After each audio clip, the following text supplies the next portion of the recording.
नमस्कार, मोठी बातमी समोर येते। लहान मुलीवर अत्याचार करणाऱ्याचा खटला जलद गतीने चालवून फाशी द्यावी, भीम आर्मीचे सांगली जिल्हाध्यक्ष जमीर शेखची शासनाकडे मागणी।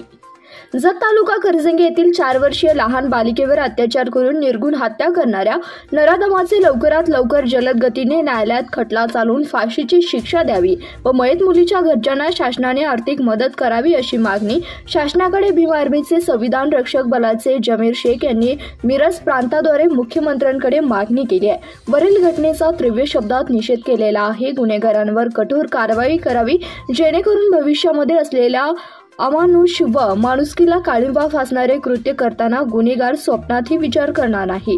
अशा पद्धतीने शासनाकडे कडक कायदे करावे, तसेच शासनाने गुन्हेगारांना तातडीने फाशीची तरतूद करण्यात यावी किंवा गुप्तांग छाटण्याची तरतूद करावी व शासनातर्फे उज्ज्वल निकम या वकिलाची नियुक्ती करावी असे निवेदन देताना भीम आर्मी संविधान रक्षक बलाचे सांगली जिल्हाध्यक्ष जमीर शेख म्हणाले। यावेळी भीम आर्मीचे कार्यकर्ते उपस्थित होते।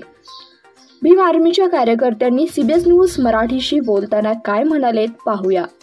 सांगली जिल्ह्यामधील करजगी तालुका येथे 4 वर्षीय बालिकेवरती अत्याचार करून जे त्याचे निर्घृण हत्या करण्यात आली, त्याचा मी सर्वप्रथम भीम आर्मी संविधान रक्षक बलाच्या वतीने निषेध करतो।